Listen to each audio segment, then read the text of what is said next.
Hello, listeners. My name's CC Thornley, and I play the banjo. Hi, and I'm Emily Wolfe, and I play the fiddle. Welcome to episode 4 of the Tasmanian Heritage Fiddle podcast. Have you been this week?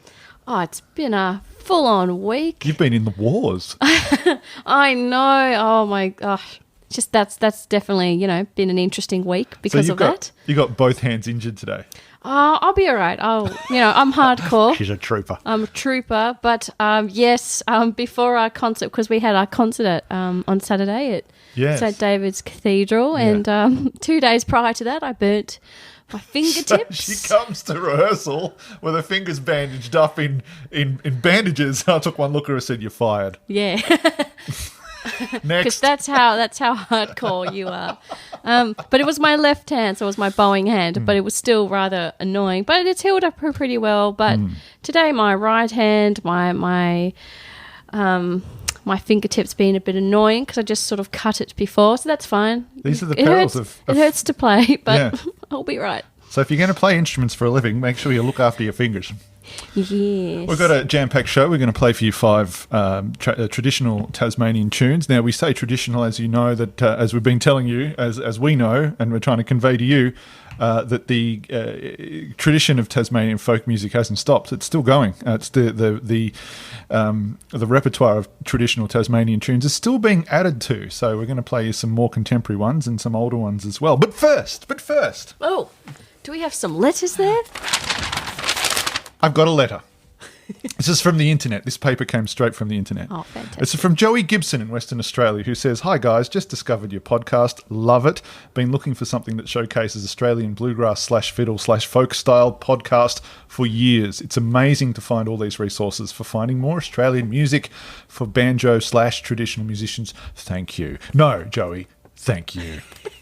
Oh, that's so sweet. Yeah, that was really nice to get that. It was, yeah. It's always nice to get that. So if you are listening and you give us a little yell, it boosts our egos enormously. Yep. But it's interesting about that, because when I first started playing 5-string banjo over on the mainland, it was it was bluegrass that sort of was the dominant paradigm, and probably still is there today. And I really felt like I needed to get all that scrug stuff down. And worked very hard to, get all those bluegrass chops down. But the more I sort of got into it, the more I sort of drew away from it too, because it didn't... I found that those who had bluegrass as their main currency on the banjo were somehow impoverished. And I was always looking for that Australian thing. Like, it's always... Bluegrass is American and we're playing American tunes, and these are American songs about American events. Where is our tunes? And I would learn Australian tunes and I would take them to sessions and be promptly shut out because we don't play, we don't play any of that. It's all got to be like, kind of business. Those 2 tunes, by the way, for those who aren't musically well-versed, that was Road to Gundagai and the other one was Cripple Creek. And you hear Cripple Creek wherever you go in the bluegrass sessions, but no one can play an Australian tune. So when I came to Tasmania and discovered the Tasmanian Heritage Fiddle Ensemble and just dove into it, and it was fantastic. And what's going to happen today, folks, what you're going to hear is very similar to what I had to play when I first started, because I hadn't learnt any of the melodies yet. And we're going to play you quite a few tunes today that I don't know the melodies to. So I'm going to be using chords. I'm going to be falling back on my bluegrass resources to accompany the fiddle, except for one tune I know pretty well. Yep. And there are times when that bluegrass stuff, it just doesn't cut the mustard for Australian tunes. So we've got to figure out a way around it. And so that's my 2 cents worth. Thanks, Joey. That's great. That's just from a banjo player's point of view, anyway. Yeah, for sure. Okay, is there anything else? Do we have any other news?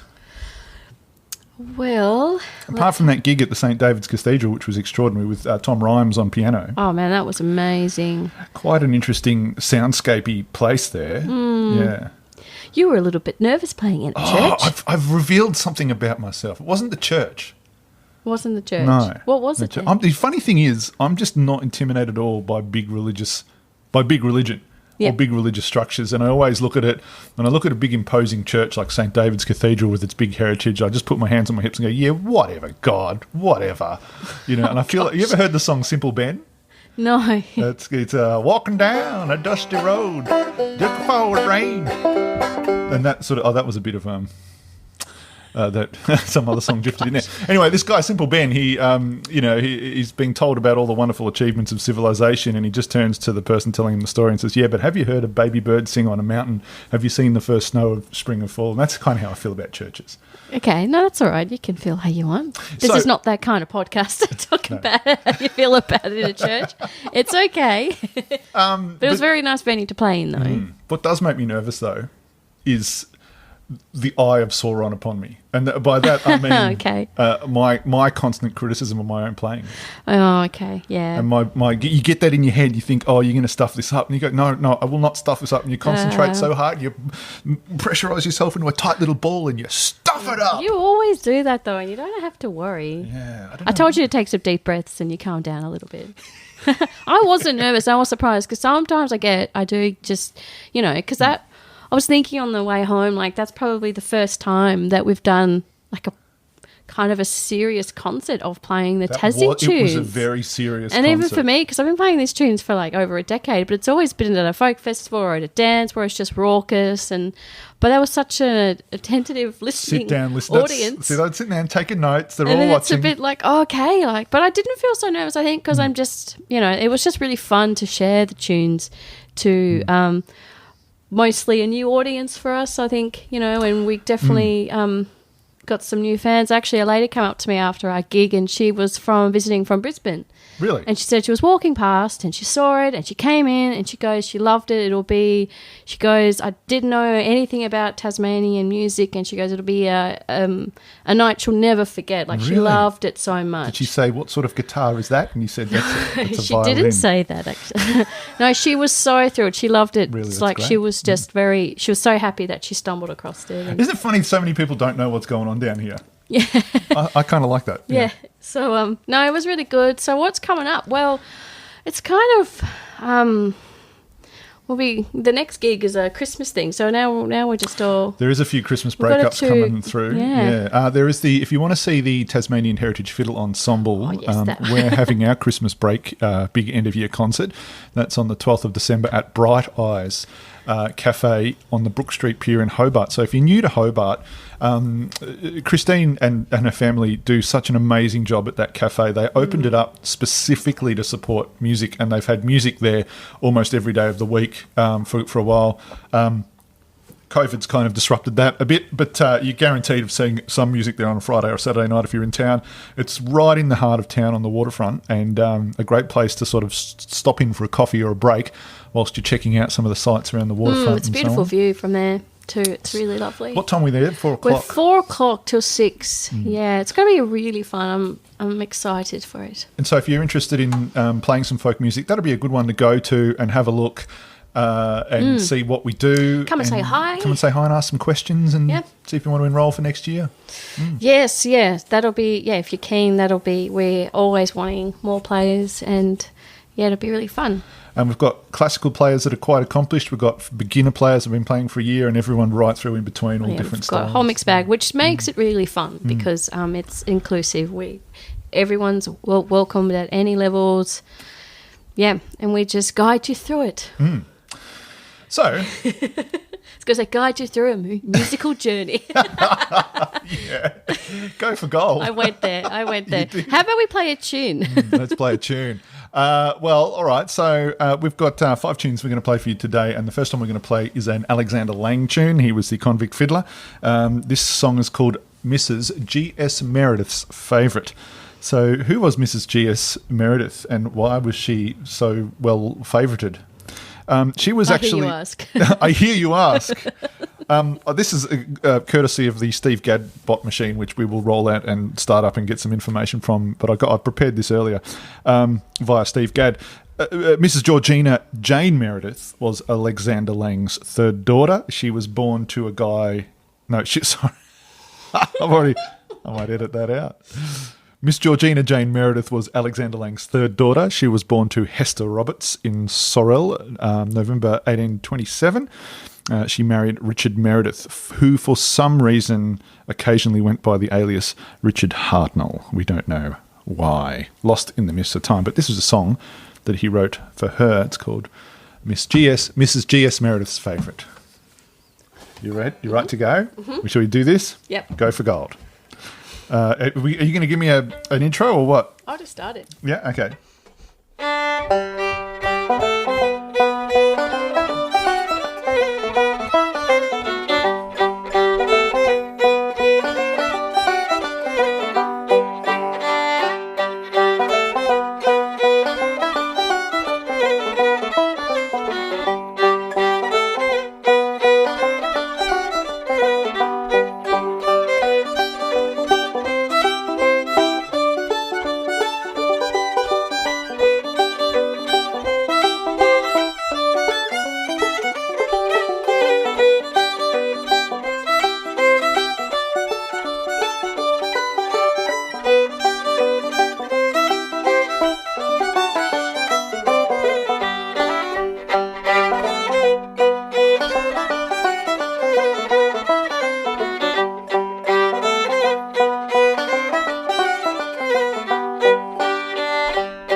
That was all right. That was all right. Thanks.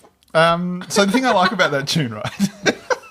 Did you hear I did a mistake? I actually got a note wrong. Did you? Yep. I'm so glad we got that on record.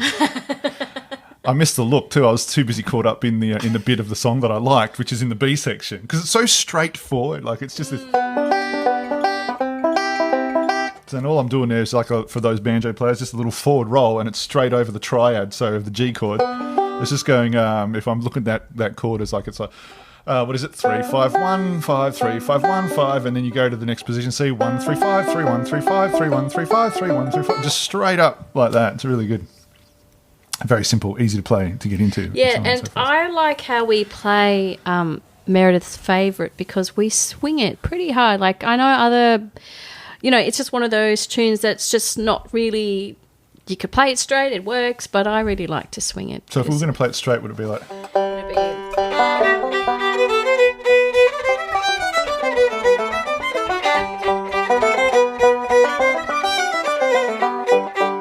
Yeah, so it's like, particularly that B section.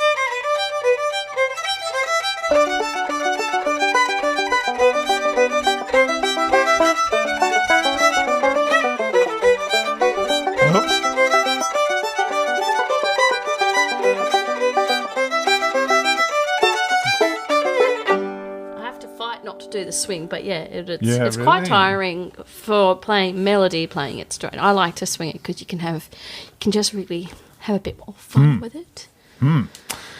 Well, that was Miss G.S. Meredith's. So should we play another tune? We're going to play some of yours today. Yes, we are. Are we going to do them now? No, I thought we could do. Well, I'm going to have to wheel out the Steve Gadd Bot to get the information on this. Okay. All right, here we go. just take a second. All right, very good. Well, here it is. Now, I'm going to just turn it on. Now, if it doesn't... see, the start button's been a bit tricky. So I might have to get at the old crankshaft. Hang on a second.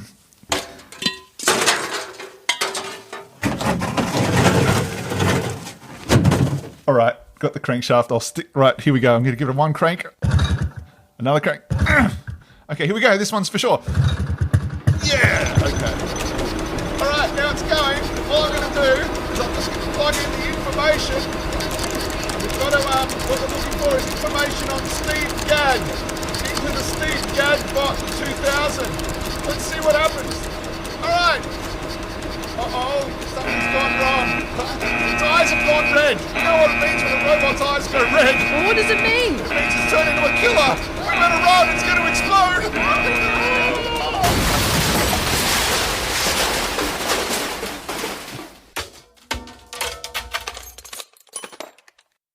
Well, we weren't expecting that. that's what happens when you search for Google in Google, folks. You break the internet. The same thing that happens with the Steve Gadd Bot 2000. You search for Steve Gadd in the Steve Gadd Bot 2000 and it breaks down. Well, that should have come with a warning. It should have. I should have really read. You should have read the instructions. Yeah. I think one of them was do not feed after midnight, do not get wet. Anyway, it's too late now. It's okay. We can clean that mess up afterwards. Okay, so the first tune we're going to play of Steve Gadd's, what is it? It's the Gloriana Reel. The Gloriana Reel. Okay, so this is what... See, now I wrote to Steve and asked him about these too. So I wasn't just relying on the technology. Oh, that's good. We've got a backup plan. Yeah, because if the Steve Gadd Bot goes down, we've got a backup line. Yeah, exactly. Backup, yeah. Steve says, the Gloriana Reel was an attempt to concurrently choreograph an original square dance and compose the music specifically suited to it, drawing on some classical motifs and hammering them down into a folk idiom. Cool. What do you like about this tune, Emily? I like playing it. I really like the B section. Actually, it's a really nice. It's really fun to play on a fiddle. It's nice to play. The one thing with the Gloriana and particularly how Steve's written it, I mean, it can work. You know, obviously it works as a reel, but it's also it's really fun to really slow it down as well. Yeah, right. So it's one of those ones that you can do either or. But it's a really fun one to do driving. I remember when we used to do this at bush dances, and it's a really good driver, particularly the B section. That's really fun. I haven't quite got my head around some of the dots, so that's all right. Let's not play it too fast. No, we'll take it nice and steady today. Very good. When you played it as a bush dance, what sort of would you rollick into it like the usual way, or would you take a few BPMs off? Oh, look, with dances, like you would always start a little bit slower pace, and then I just watch the dance crawler when they're ready to go faster, because normally with dancers you give them a couple of runs through the dance, so the dancers get used to it because they're teaching the dancers. Ah, right, yeah. And then once they've got it, this can particularly, depending on what dance they're doing, because they all have different, sets of dances, but yeah, this one can go quite fiery fast. Really? Yes. If I didn't have a bung finger, I would, but I'll just take it easy today. So one caveat, I'm going to try and get the notes on that A section, but it does go out of my register. Does it? Yeah, it does. Like in the second bar, there's a B note under middle C. Can't you just figure it out anyway? I don't. I'll just sing that note when I get to it. Yeah. But I found a way around it because what my job is usually in these is not to play the melody, but to comp to comp the main melodic instrument. Although me, I just like to know the. I think it's great. I love it when you play melody because it sounds really sweet with banjo and fiddle playing the melody. Cool. I'm so glad we're recording these comments. Oh, no, now you're going to use it against me forever. Your Honour, refer to podcast episode 4. Miss Wolfe did exclaim that my playing was sweet. Thank you. Oh, dear. And that's that note there that when I just played there. Yeah, I can't go down there. So I'm just going to pedal on that G chord. That's fine. And there's a couple other places there. So whenever that happens, I'll just shadow you. Yeah. Okay, all right. Well, shall we just do it? Yes. This is the Gloriana Reel, written by Steve Gadd.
repeat it. Watch them repeats. Well, in this version we're reading from, it doesn't have it. But because we're doing this for the album.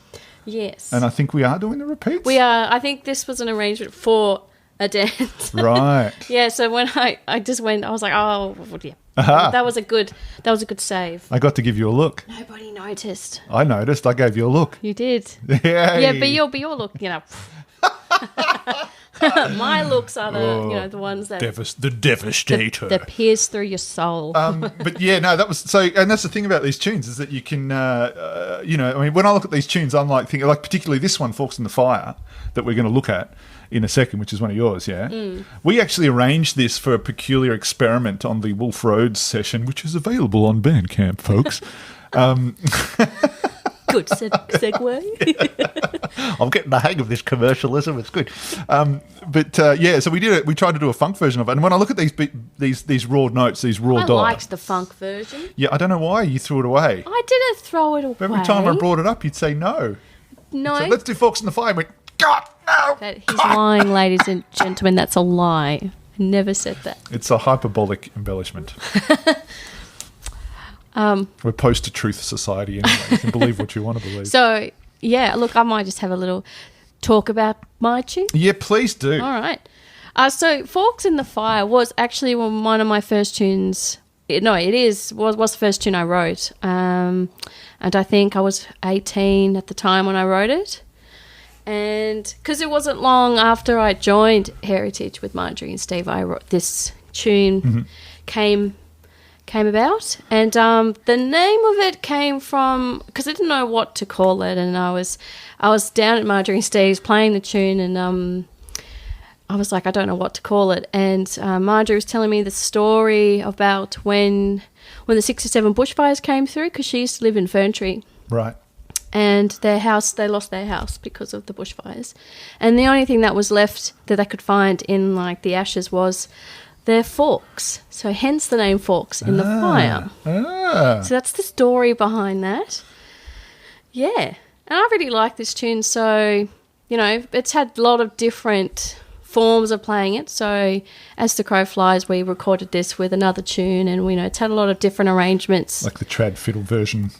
Almost. Kind of, yeah, like, and how we arranged that, we had like it's just had different forms, and and how we recorded it in the Black Swans, our album's different again. Yeah, so, and that was with electric banjo. So if you look, a lot of people get confused about Wolfe and Thorn and the Black Swans of Trespass, and quite often me, because I'm sort of like the main, what would you call it, pivot that the business works around, so when I'm looking for gigs, I'll say, well, I've got this and I've got this, and people don't understand that they're two completely different things. Yeah. So it'd be, if you're interested and you want to hear this done in a non-trad way, it's on that album. Yeah. Because the potential for this was great.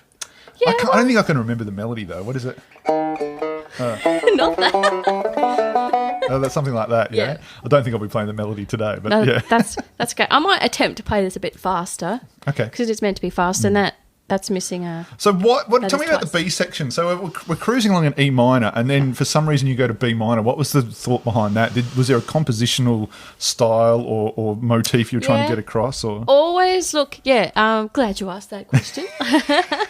All my tunes that I've written, which, it's only like a handful I've written, and I always follow the same...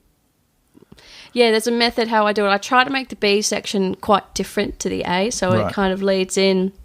It's like a like a nice light, dark shade sort of thing. So when we're coming back to the top, you kind of gives the lift. Yeah, I sort of try to distinct the B section to the A. That's what I always try to aim. I don't know, and just because I don't know for the B minor, I don't know, I just find what's a really cool fiddle shreddy sort of thing. Right, okay. And doing the high B is really fun to do when it's fast. And right. That sort of was my idea of it. Because, and also in the A section, I'm in the lower register with the melody, then I try to go in the high register. So, again, it's that different shade. Let's give it a run. Does that make sense? Yeah. I don't know. Just remember it's twice. It's just not written in as a repeat. Okay. That's it, isn't it? Yeah. That's it. All right, cool. Whenever you're ready. All right.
up there? Yes. Yeah. Cool. Nice. Great. You were trying to show me, you were trying to cue that, weren't you? And I was just too busy watching that turnaround going, what is it? What's the turnaround again? Oh. No, that's okay. Loved it. I like that. Yeah, I like the use of, I love a good B7 in a tune. Yeah. You know, when it's going. That was fun. Yeah, and I think when I know I wasn't at uni at that point, I was thinking, mate, but yeah, I really like that shit. So there's a motif there that shows up in a song that Steve wrote about you. Is there? Oh, you mean the Big Bad Wolf? Yeah, where and then the Big Bad Wolf, it goes, yeah. perhaps that's for another podcast, folks. Perhaps. Because Steve wrote that tune, Steve wrote that Big Bad Wolf later, so after I had written Forks. Forks was first and Big Bad came second. Yeah. I reckon he's ripped you off. No, I don't Scam! think... No, not at all. I can't remember if that was the intention. I don't know. I can't remember. Yeah, right. No one's ripped off anyone. Calm down. Put down the pitchforks and the torches. Right, let's Come get it on. out. Yeah. All right, we're going to There's a doings are transpiring. So this next tune. Yes, this is another one of mine. I'm going to play two of mine today. Can you move this a little closer? Thank you. Is that better? Well, it'll do. Emily didn't move the thing closer. She just turned it. I can't. For the record, folks out there who's not getting the visuals, and she's turned it back. Oh, is it? It was perfect the way. Bring it back. Stop it. It's good. So you've had a bit of success with this tune. Oh, yes. This is... Yeah, it's called The World of Beatrix Potter, and it won the tune writing competition, I think, 2014 is the right date. I was actually looking it up the other week, so I was like, when was it? I couldn't... That's the Folk Federation. Yeah, it's through the Folk Federation that happens here in Hobart, and I was really rapt that it got that, because it's probably one of my favourite tunes, and it took a long time to actually finish composing. Why? Because... Well, I had the idea of the tune, but then I sort of just didn't get around to finishing it, and I was more into writing the faster stuff, because this is quite a slow... So it was just tune. procrastination, it wasn't perfectionism? No, actually, it took me a long time to figure out what to do in the second half of the tune. I had the main motif, like the melody down, but I didn't know where to go on the B section, so I guess a little bit of perfecting it, because I wanted it to be good. And, and it's in it's in F sharp minor. So it's, I try to pick not always a fiddle friendly key, or a but banjo friendly key. Or it's, sorry. I can play in any key. I don't mind. You'll be fine. You're a pro. You're fine. Yeah. I'm a pro. Yeah. Good eye. Good eye. You've got a capo as well to make it easier. I do, but I won't. And the name came about because when I finished writing it, I didn't know what to call it, and then I was thinking back when I was a kid. There was this TV program on ABC, the World of Peter Rabbit. Right. Obviously, Peter Rabbit ripped them off. No, I didn't rip Get them up. off. No one's ripping off anyone. So what is with you today? I don't know. I'm just feeling feisty. Must be the wind. It's the wind's windy. Up. Yeah, the wind's making you feisty today. Yeah, it was heat wave across the continent of Australia. We got snow on the mountain down in Tassie. Good on you. Oh, it's insane. It's so crazy. It's summertime and then we get snow. First day of summer. It's typical. Snow. Yeah. Always waited happens. all winter for that. Yeah.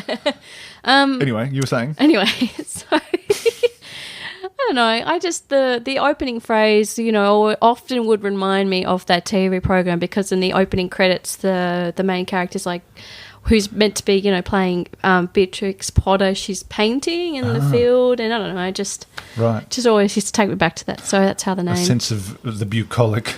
Yeah. I like that word. Makes it bucolic, right? Bucolic. It sounds like you've got a disease, but actually means out in the country. I've got the bucolics. It does. Doesn't it? Like Yeah. it.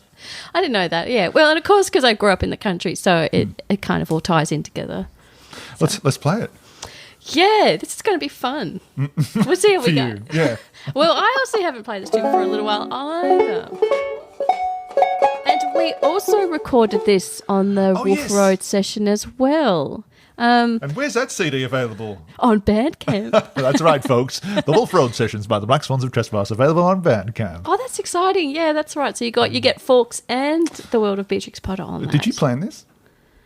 Oh, I don't know. Maybe. Did you forget they were on the CD? No. Did you forget we did that CD? I had. Certainly did not forget we did that CD. How could one forget? Trauma. You push it out in a black spot. I can't remember anything. Fun. I remember waking up in a field the next day thinking, where are my pants? I've been bucolicked. Oh, no. Actually, that's really funny. Gosh, that's not what happened. But I was just going to say, on that album is the only recording that we've done of the world of Beatrix Potter, which is also makes it special. So, all right. Anyway, this is the world of Beatrix Potter.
Got a bit lost in the B section there, sorry. That's all right. Pull okay. Through, okay. It's a very unusual key to play on banjo.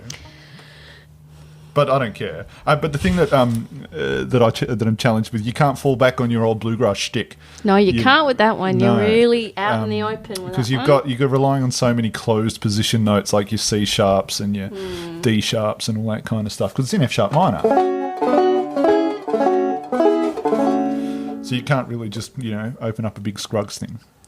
No, and even when I play it, like if I muck it up, like it's also a little bit unforgiving on for a melody point as well. But I don't know, I like it. But it's one of those, it's not really just how it's written. You couldn't really interpret it to play it a different way, really. You'd probably just go slower with it, or I don't know. It'd be, who knows? Maybe someone might hear it and play it a different way. But it's kind of meant to sound like really dreamy, I guess. Because you got with Forks in the Fire, we've been pretty flexible with that over the years, and we've pushed that around quite a bit. Like Forks can go slow, fast. It's cool, slow, swung. Actually. Do you find that you fall into the habit once you know a song? You fall into that habit, and you can't push it outside of that.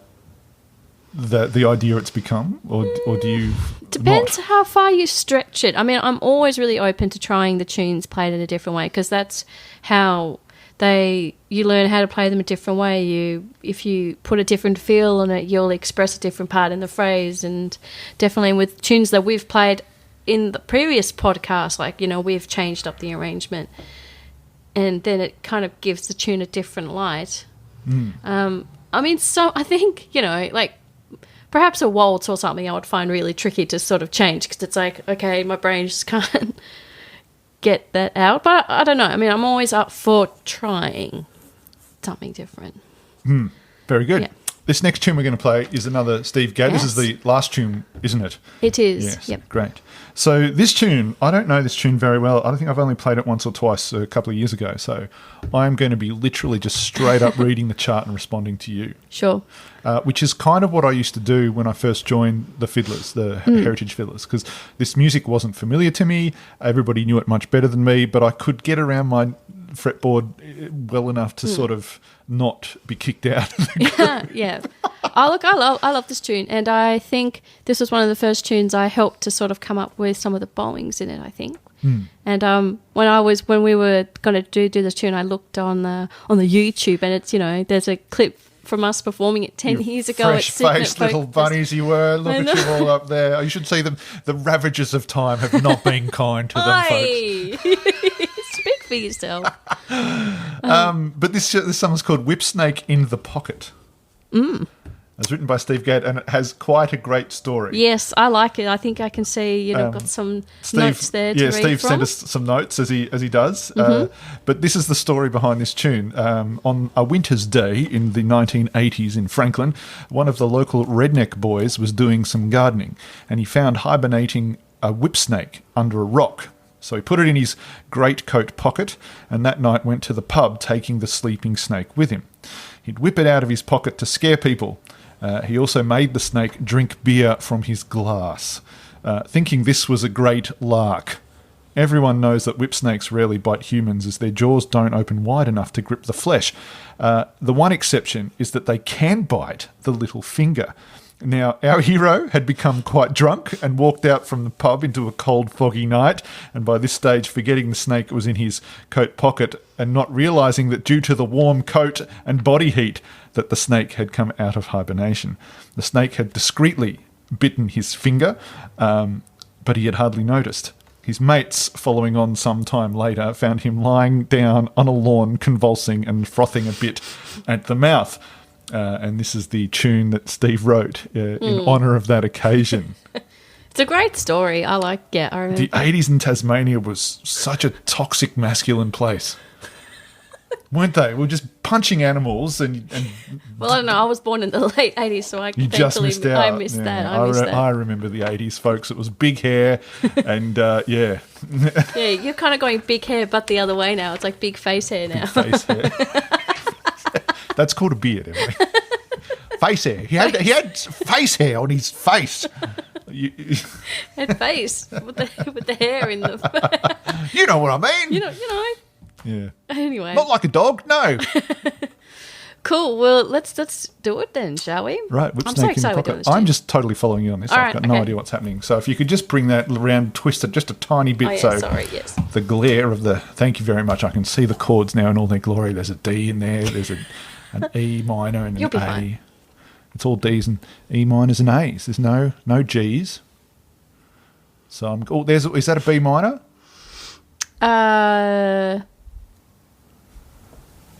It's an E minor. Ah, thank goodness. Yeah. Yep. Because sometimes Steve Gadd will put in a sneaky B minor in a lot of his tunes. Yes, I don't think there's one in this one. Okay. All right, let's give it a go. Sure. I can play the first A. Yeah, play the first A and give us a taste, and I'll come in when I get the hang of it.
That was quite jaunty. Yeah. I like that. It's fun. It's a fun tune. I like that one.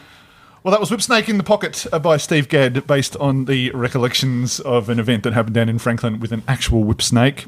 That brings us to the end of the podcast. Thank you very much for having a listen, and thank you for all the kind little thumbs up and hearts you've given us over Facebook. They're impersonal, but they mean a lot to us. Yeah, we do keep an eye on that, so thanks for that. That makes us feel really good about ourselves. We're such tragic egotists that the attention we get is we need a lot of it, so just keep doing it. But seriously, folks, if you've liked the podcast, do share it around. If you're into the folk music and you think what we're doing is great, drop us a line, drop us a tune, that sort of stuff. Big shout out to Joey Gibson there in Western Australia. Hope you guys are loving it over there. And anytime you want to come over and play a gig with us, that'd be fine. And one day we'll get over your way. And yes. Yeah. Yeah. It's awesome. Thank you. Thanks, guys. We'll see you next week. Same time, same channel.